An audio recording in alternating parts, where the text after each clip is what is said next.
Good morning student, स्वागत है आपका हाइड्रोलिक्स और न्यूमेटिक की लेक्चर नंबर 2.1 यानी चैप्टर 2 की पहली क्लास में, है ना बच्चों। इससे पहले हमने आपको जो है बताया था पहले चैप्टर के बारे में। पहले चैप्टर में जितनी भी हमने अभी तक क्लासेस ली हैं उनकी आप प्रॉपर नोट्स बना के रखिए और न्यूमेरिकल की जो 2 क्लासें हमने ली थी उनकी प्रॉपर प्रैक्टिस करिए। इससे बाहर न्यूमेरिकल नहीं जाएगा बोर्ड का, ठीक है बच्चों। अब हम बात करते हैं जो ये हमारा चैप्टर नंबर 2 है। इस चैप्टर नंबर 2 को जो हमारा नाम है प्रेशर एंड इट्स मेजरमेंट, यानी दाब और उसको मापने के यंत्र क्या क्या हो सकते हैं। बच्चों अगर इस चैप्टर को पढ़ाया जाए तो इस चैप्टर को पढ़ाने का जो तरीका होता है, इस चैप्टर को 3 हिस्सों में क्लासिफाई कर दिया जाए तो स्टूडेंट क्या हो सकता है, बड़े आसानी से इस चैप्टर को क्या कर सकता है, समझ सकता है। इतनी बात समझ में आई बच्चों। जो इसमें हमने 3 हिस्सों में इस चैप्टर को क्लासिफाई किया। पहला जो हिस्सा है हमारा concept of pressure.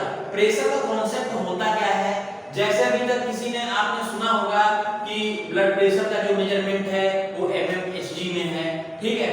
Absolute pressure क्या है, गेज प्रेशर क्या है, वैक्यूम प्रेशर क्या है, इन सब के बारे में अभी तक आपने सीखा था। तो पहला जो हमारा पार्ट होगा कॉन्सेप्ट ऑफ प्रेशर का होगा। दूसरा होगा प्रेशर मेजरमेंट डिवाइस की, जैसे मैनोमीटर क्या है, पीजोमीटर्स क्या है, हमारे डिफरेंशियल मीटर क्या होते हैं, simple differential, U mano type meter, इन सब के बारे में हम क्या करेंगे सेकंड पार्ट में पढ़ेंगे। और थर्ड पार्ट होता है 3 प्रकार के गेज के बारे में पढ़ना है, जैसे मैकेनिकल प्रेशर गेज क्या है आपका, डेड वेट प्रेशर गेज क्या होता है और डायफ्राम प्रेशर गेज के बारे में हमें इतना पढ़ना है। तो बच्चों जो हम शुरुआत करेंगे अपने पार्ट 1 से स्टार्ट करेंगे बच्चों। इतनी बात समझ में आई, ठीक है। आपको हम बताते हैं कि जो ये पार्ट 1, पार्ट 2 और पार्ट 3, इसमें से जो पार्ट नंबर 1 होता है यहाँ पर न्यूमेरिकल और थ्योरी आने के चांस क्या होते हैं, बहुत ज्यादा होते हैं। मैक्सिमम चांस होता है कि अगर वो इस चैप्टर से न्यूमेरिकल उठाना चाह रहा है पेपर तो न्यूमेरिकल इस वाले सेक्शन से क्या करेगा, देने के चांस ज्यादा होते हैं। बात करें पार्ट 2 यानी पार्ट 2 की अगर हम बात करें तो पार्ट 2 में अगर जो एग्जामिनर होता है वो किसी एक ना एक प्रकार की क्या कर सकता है, एक ना एक मीटर के बारे में आपसे पूछ लेगा, इसका डायग्राम बनाइए और इसके बारे में एक्सप्लेन कीजिए। यानी अगर हम बात करें तो यहाँ पर थ्योरी और न्यूमेरिकल की बात करें तो यहाँ थ्योरी इंपॉर्टेंट होती है in comparison of numerical. Numerical की तुलना में क्या होती है, थ्योरी ज्यादा इंपॉर्टेंट होती है। और जो ये पार्ट 3 है, जो सेक्शन 3 है, यहाँ पर क्या होता है, थ्योरी सबसे ज्यादा आती है। इतनी बात समझ में आई बच्चों। तो अभी हम पार्ट 1 से स्टार्ट कर रहे हैं। आपको बेसिक बताएंगे कि प्रेशर क्या होता है, प्रेशर कितने प्रकार के होते हैं और कैसे प्रेशर को मेजरमेंट किया जाता है, ठीक है बच्चों। तो चलो हम शुरुआत करते हैं अपने पहले टॉपिक से, कॉन्सेप्ट ऑफ प्रेशर। प्रेशर के कॉन्सेप्ट के बारे में जानने की, ठीक है बच्चों। कॉन्सेप्ट ऑफ प्रेशर की अगर हम बात करें, कॉन्सेप्ट ऑफ प्रेशर की बात करें तो प्रेशर होता क्या है, हम अपने हाई स्कूल में या अभी हमने पिछली 3 क्लासों में पढ़ा होगा, प्रेशर बराबर फोर्स बाय एरिया, इतनी बात पढ़ी है आपने, ठीक है बच्चों। अगर हम बात करें प्रेशर क्या है कि अगर जैसे हमारे पास कि जैसे कोई तरल है, ठीक है, अगर हमारे पास कोई फ्लूइड है, फ्लूइड में हमने आपको बताया था कि जो हम फ्लूइड वर्ड यूज करेंगे किसके लिए यूज करेंगे, लिक्विड के साथ साथ हमारे पास अगर कोई गैसियस स्टेट में है तो उसके लिए भी फ्लूइड का उपयोग कर सकते हैं, ठीक है। अगर हम बात करते हैं कि हम हमारे जो लिक्विड यानी तरल की तरह जो वायु होती है वो भी क्या करती है, किसी भी वस्तु पर क्या करती है, एक दबाव बल क्या करती है, आरोपित करती है, ठीक है।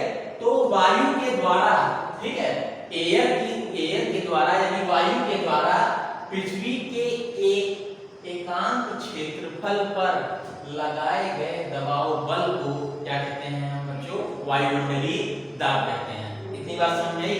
वायुमंडलीय दाब क्या होता है कि पृथ्वी के वायु के द्वारा पृथ्वी के एकांक क्षेत्रफल पर लगाए गए दबाव बल को क्या कहते हैं, हम प्रेशर कहते हैं। इतनी बात समझ में आई। कौन सा प्रेशर, वायुमंडलीय दाब कहते हैं।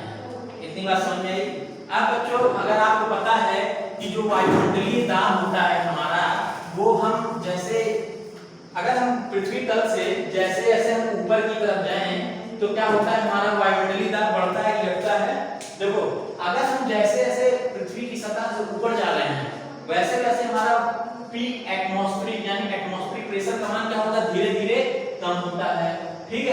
इसीलिए जैसे हम पहाड़ों पर जाते हैं हमें सांस लेने में क्या होती है बच्चों, दिक्कत होना शुरुआत हो जाती है। इतनी बात समझ में आई कि वायुमंडलीय प्रेशर होता क्या है, वायुमंडलीय प्रेशर का हाइट के अकॉर्डिंग क्या इफेक्ट होता है। अगर हम बात करें कि हमें अगर एटमॉस्फेरिक प्रेशर का मान लेना होगा, जैसे न्यूमेरिकल की वैल्यू सॉल्व करते हैं और हमें क्या करना हो, वायुमंडलीय यानी एक एटमॉस्फेरिक प्रेशर का मान लेना हो, वायुमंडलीय दाब का मान लेना हो, तो इसका मान होता है 101325 किलो न्यूटन पर मीटर स्क्वायर। इतनी बात समझ में आई? हाँ, तो एक एटमॉस्फेरिक प्रेशर का मान हमारा क्या होता है बच्चों, न्यूमेरिकल के लिए हम अगर हमें एटमॉस्फेरिक प्रेशर का मान रखना होगा तो हम क्या रखेंगे, एक एटमॉस्फेरिक प्रेशर यानी 1 atm इक्वल टू क्या होगा 101.325 किलोमीटर पर मीटर स्क्वायर। अगर हम बात करें कि यही अगर हमें पारे के सापेक्ष में अगर लेना हो तो हम क्या कहेंगे कि 1 एटमॉस्फेरिक प्रेशर जो होगा वो 860 mm ऑफ Hg। ठीक है बच्चों, इतनी बात समझ में आई? ये बात आप याद रखेंगे किसके लिए, एयर के केस के लिए। हाँ, इतनी बात समझ में आई? अब इसको हम एटमॉस्फेरिक प्रेशर से कैसे इसको हम न्यूटन पर मीटर स्क्वायर बदलेंगे, ये हम न्यूमेरिकल में आपको पूरी तरह से समझाएंगे। इतनी बात समझ में आएगी कॉन्सेप्ट ऑफ प्रेशर में वायुमंडलीय दाब होता क्या है और वायुमंडलीय दाब कितने के बराबर उसकी वैल्यू क्या होती है। इतनी बात समझ में आई? ठीक है बच्चों, अब हम आपको समझाने की कोशिश करेंगे एक चार्ट के थ्रू कि हमारा जो वैक्यूम प्रेशर क्या होता है, गेज प्रेशर क्या होता है, एब्सोल्यूट प्रेशर क्या होता है, इन सब के बारे में हम आपको बताने की पूरी तरह से समझाने की कोशिश करेंगे। ठीक है, देखो आपने पढ़ा होगा कभी भी बचपन में कोऑर्डिनेट ज्योमेट्री, किसी ने पढ़ा है कि नहीं पढ़ा है? अगर कोऑर्डिनेट ज्योमेट्री आपने पढ़ा होगा तो इस एक्सिस को क्या कहते हैं, x कहते हैं कि y कहते हैं, और इसको क्या कहते हैं, इसको कहते हैं x और इसको कहते हैं y। इतनी बात समझ में आई? इसको बोला क्या जाता है, यानी अगर हम बात करें कि इस पॉइंट को हम बेसिक मानते हैं, मूल अक्ष मानते हैं। ठीक है, मूल अक्ष मानते हैं और इसको क्या कहते हैं, मूल एक्सिसा मानते हैं। इसको अगर हम अपने इस हाइड्रोलिक के चैप्टर में अगर हम ये कहें कि ये हमारा एब्सोल्यूट जीरो प्रेशर लाइन है, यानी परम शून्य दाब की लाइन है, इसको क्या बोले, एब्सोल्यूट प्रेशर लाइन अगर हम बोले इसे। ठीक है, अगर एब्सोल्यूट प्रेशर लाइन है, इससे हम मतलब अगर थोड़ी देर के लिए समझें कि जैसे हमारे पास हम पृथ्वी पे खड़े हैं, ये कोई एक डिफाइंड एग्जांपल नहीं है, सिर्फ और सिर्फ आपको समझाने का एक तरीका है। जैसे अगर हम मान लो जमीन पर खड़े हैं तो हमारे जो पैर हैं वो क्या है, एक एब्सोल्यूट जीरो पे कंडीशन पे हैं। अगर हम इससे कुछ ऊंचाई पर पहुंचे हैं तो हमें क्या मिलेगा, पी एटमॉस्फेरिक यानी वायुमंडलीय दाब मिलना शुरुआत हो जाएगा। क्या मिलेगा बच्चों, वायुमंडलीय दाब मिलेगा। इतनी बात समझ में आई?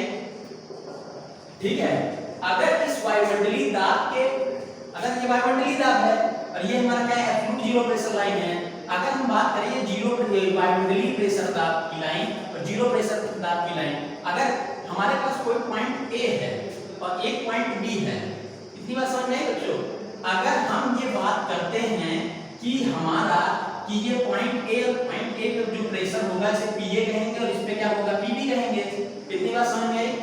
अगर हम इस वायुमंडलीय दाब की रेखा को, लाइन को क्या माने, आधार मानकर अगर हम इसको एक पॉइंट पर प्रेशर मेजरमेंट करते हैं तो इसे क्या कहा जाता है, पी गेज यानी गेज प्रेशर कहा जाता है। इतनी बात समझ में आई?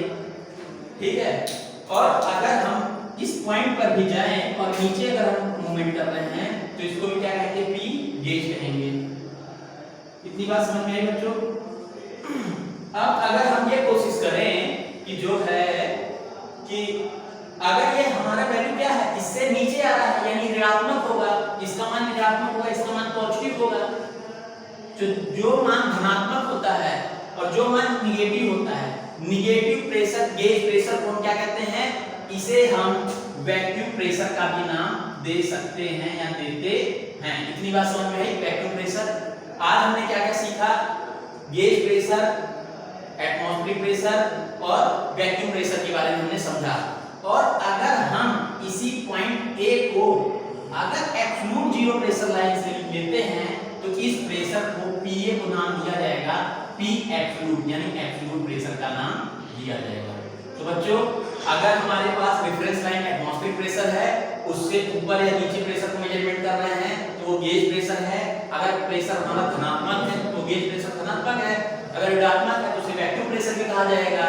और अगर हम बात करें कि जो हमारी रेफरेंस लाइन अगर जीरो एब्सोल्यूट प्रेशर लाइन है और उसके रेफरेंस में किसी पॉइंट प्रेशर मेजरमेंट करते हैं तो इसको बोला जाता है एब्सोल्यूट प्रेशर। बच्चों तो आज हमने जो आपको जो भी सिखाए हैं इनको आप प्रॉपर नोट्स बनाते रहिए। कल इसके बारे में हम अभ्यास करवाएंगे और इस पर न्यूमेरिकल करवाएंगे ताकि आपका पार्ट 1 इसका कंप्लीट हो जाए। अभी मैं बगल होता हूं ताकि आप फोटो खींच सको और आज की क्लास